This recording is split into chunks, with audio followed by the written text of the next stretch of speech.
nagsiservice dito sa load center, dito sa Metro Manila, sapat. Kasi kung hindi namin planuhin yan ahead, failure namin yun.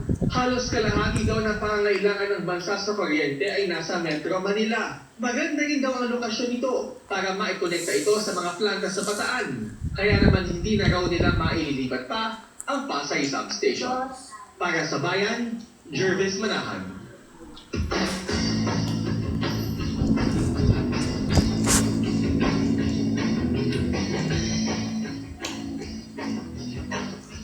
Magandang gabi sa inyo lahat, teammates. Narito ang PTV Sports para ihatid sa inyo ang mga kapanahong sports at balita. Kahit na dalawang buwan na ang kanilang nakaitala, may mga positibong development pa din na nakikita sa NLEX ni head coach Yang Yao. Ito ay matapos ipanalo ng Warriors ang kanilang huling laro kahit na eliminated na ito sa ongoing PBA Commissioner's Cup. By report, si Dennis Tuesday. Tinura ni NLEX coach Yang Yao ang mga pinagdaan ng trade kung kaya't kahit paano ay naging maganda ang ending ng kanilang kampanya. Ayon kay Yao, nakatulong sa kanilang panalo kontra Alaska Phoenix ang pagbuwa sa mga veteran players sa ilang mga trade moves na kanilang ginawa. Si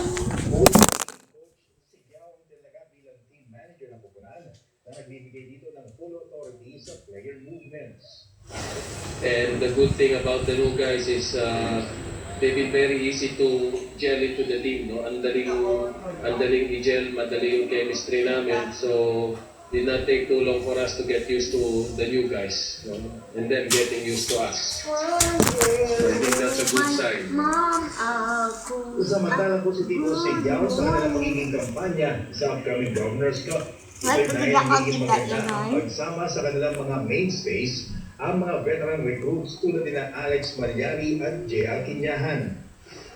On our side, even with the San Miguel game, even if we lost the San Miguel game, I felt we really played a good second half. We beat San Miguel by 11 points in the second half of our last game. Even if we lost it, we had a good, solid end game. Sa tingin naman ng NLEX American journeyman Aaron Fuller bilang import ng season-ending tournament.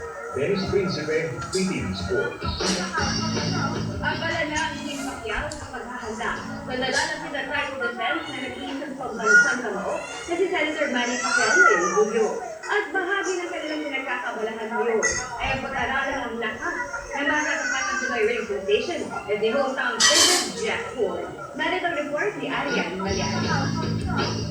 Hindi bago para kay assistant trainer Buboy Fernandez ang estilo ng Australian boxer na si Jeff Ford na susunod na makakaharap ng 8th Division World Boxing Champion at pambansang kamao na si Manny Pacman Pacquiao. Sa exclusive interview ng PTV. Kasi standing position tapos kumbaga sakto sa style natin na hindi tumatakbo, talagang lumalaban ng harapan. So, mas maganda para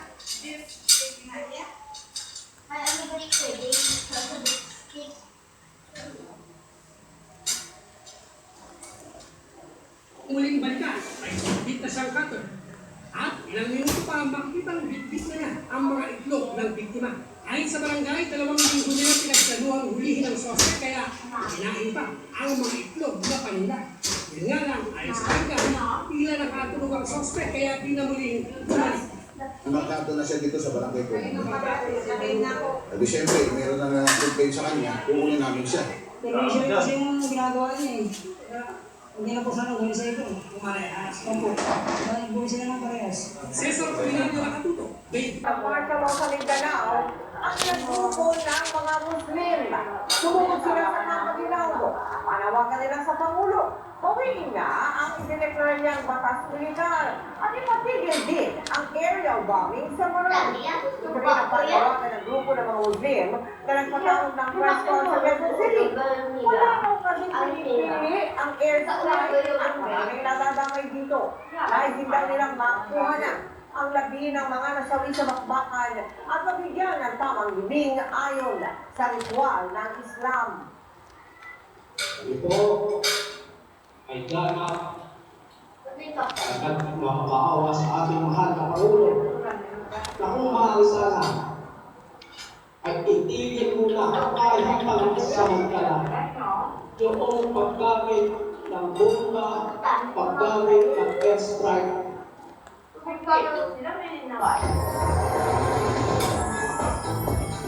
Vacation is almost over at malapit na naman ang pasukan. Kaya ilang kapuso stars may trip sa girls para sa kanilang back-to-school hairdo. Ichichika yan ni Larson Chavez. Inspirasyon ang nakuha nila Max Collins, Andrea Torres at Lindsay Rivera sa panunood nila ng hair show ng isang beauty brand. Nagbahagi sila ng tips sa mga kabataang female students kung ano ang magandang